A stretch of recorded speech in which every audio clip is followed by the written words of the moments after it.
So, what, 20,000 pets go missing or are stolen every year. The One Show vet, Joe Inglis, wonders what more we can do about it.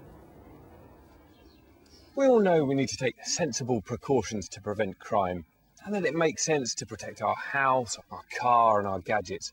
But what about our pets? As a nation of animal lovers, are we doing enough to protect them?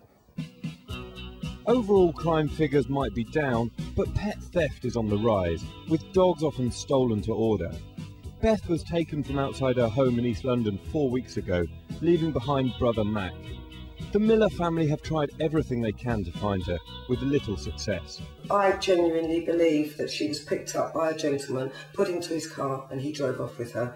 He's obviously not intending to give her back or to go through the correct channels, as Beth was both chipped and tagged. It's estimated that something like 500 cats and dogs go missing in Britain every single day. And owners often report that the police don't take these disappearances sufficiently seriously. So if your faithful companion goes missing, who are you going to call?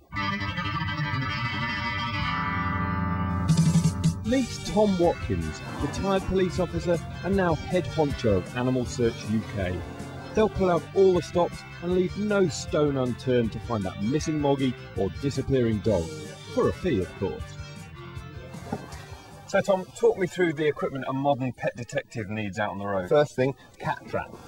This is a safe trap we leave in the garden where the cat's been sighted. Most importantly, put the favourite food That's a good idea. in the basket. Yeah. We have a first aid kit, basic first aid kit we take with us. The favourite toy of the pet is important because that noise may help him find his way back. And then a dictaphone that contains a recording of the owner's voice. An important thing for you, your own jacket, Joe. There you go. Fantastic. Okay. Right, let's go and find some pets. Okay. Today Tom's hunting for Harry the cat, who'd been missing from home for a month.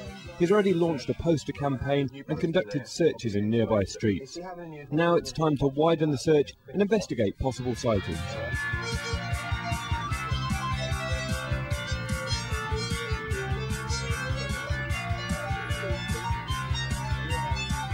There's a lot of potential hiding places for a cat down here, aren't there? Definitely. And time to deploy his favourite toy maybe as well. Go on, Harry! So Tom, it's time to try out your secret weapon here. Yeah, it may sound silly, but it can work, so it's worth a try, because if he hears that voice, he might come forward, you know. Alas, even with all our gadgets, we couldn't find Harry. But Tom has had his success stories. Meet Rufus. He disappeared for over 2 weeks, and his owners had almost given up hope. In the end, he was found in a farm building which was being re-roofed, and it was about 5 miles away from home. He may have been trying to find his way back, but I'm sure without Tom, it's unlikely. Somebody would have taken him.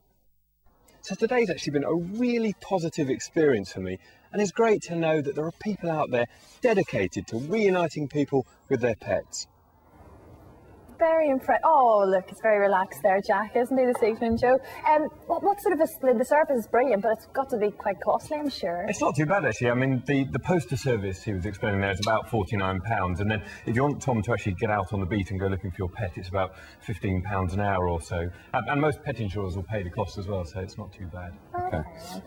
What if you want something more sophisticated? How does that work? The best thing by far is a little microchip, and these are these tiny little chips that have a unique number in them, and they're implanted with what looks like quite an intimidatingly large needle, but pets don't tend to feel it, and that's put in the back, the scruff of the neck, and it's got a unique number. So Jack's got one in here, so we'll just scan him, and then if the pet goes missing, they're simply scanned, and then with a bit of luck, if Jack's Is that your dog or not? He is officially my dog. Look, there's his number on the scanner there, and then the vet or the rescue centre can ring up a database, and they'll say, "Oh, that's Mr. Inglis' dog, Jack." If you find a cat, can you take one to Sainsbury's and they could scan it? So that's in the planning stages. Yeah. And what about that looks more sophisticated? That thing. This is new on the market. Actually, these are quite cool. This is GPS for your dog, and it's not to stop your dog having to read maps or anything. This is so if your dog goes missing, you can track your dog. So you can have a little website with your dog on it, and you can see him sort of disappearing off into the distance and keep a track. And they'll also actually... Don't laugh, Chris, it's very important. It's also funny. Those two things can exist. I mean, you can walk them without leaving the home then, can't you? Just sit and watch where they go. And drive your car to where they end up. And, it's not a lot of use until someone just undoes the collar and throws it in the river. This is more for dogs that have sort of gone off for a walk in the wrong direction and you want to find them. But, you know, I think there are probably more sensible ways like a lead, you know. Or calling the dog. Or calling the dog is another good one as well. Or a good old-fashioned collar, and it's actually a legal requirement for dogs to have a collar on with a tag on. So that's. Let's have a look at Chris's cats. Why don't we? Let's make them famous.